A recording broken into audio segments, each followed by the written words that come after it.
2026 has been the year of the youth movement in WWE, so let's rank all of the main roster call-ups up to this point. Right now in the last spot, I've got Jordynne Grace. Now, this is really no fault of her own. She had a little injury. They've kind of jobbed her out of Tiffany and Jade.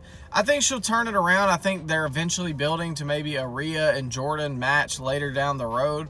But as of right now, they need to get some wins under her belt to really get her going. Joe Hendry is a guy that's not really for me. If you enjoy it, cool, I'm glad for you, but I just don't really care for him. I was critical of when he was NXT champion, and on the main roster so far, I don't really care for him. Ricky is a guy that I've followed since AEW, and we've been big fans of him here. I know he's going to take over SmackDown. It's still too early to tell. Some of the reactions are a little scary, but he's good on the mic. He's good in the ring. There's really no holes in his game, and I guarantee you he will be taking over SmackDown before long. Sol Ruca has came in and immediately made an impact by challenging Liv Morgan, challenging Becky Lynch. I'm still questionable a little bit about Sol. I'm not really sure about her as a character on the mic, but I do love her in ring. Now, she had a little botch last week that kind of got shared around, but I don't think that's going to be the story of her tenure on Raw. She's going to be a big star. Ethan Page is a guy that I've been a fan of since AEW, like Ricky, and I'm very excited to see what he does. He's shot life into this mid-card scene immediately. He really has an entire game. The mid-card scene on Raw is really exciting right now. I kind of compare it to the 2008 to 2010 SmackDown era mid-card with John Morrison and Dolph Ziggler.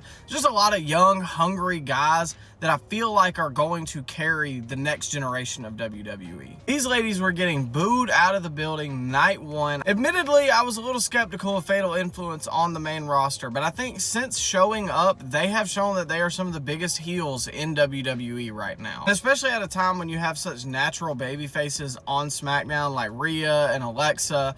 Fatal Influence is going to be a big deal on SmackDown, and I would not be shocked if Jacy Jayne ends up women's champion by the end of the year. Javon really needs no introduction. Everybody already knows who he is. He's the workhorse of WWE right now, and when he's on my TV, I know I have to watch every second because you don't know what he's going to do. Once again, a part of that fun mid-card scene I mentioned on Raw, he will be a world champion before he's all said and done. Now, the initial split with Melo, I wasn't sure about Trick, but he stayed down in NXT, he grinded, he has completed himself, and now we see that on the main roster. He's already United States champion. He's already been to WrestleMania. He's in the main event segments on SmackDown as much as we may hate the gingerbread stuff. Trick has truly arrived, and you could very well make a case for him to be number one right now. But ultimately, I think we all know who number one truly is. After defeating Brock Lesnar, I mean, there's really no option here. Obafemi has the biggest blueprint for a WWE superstar household name that I've seen in years. He's already my second favorite wrestler going right now.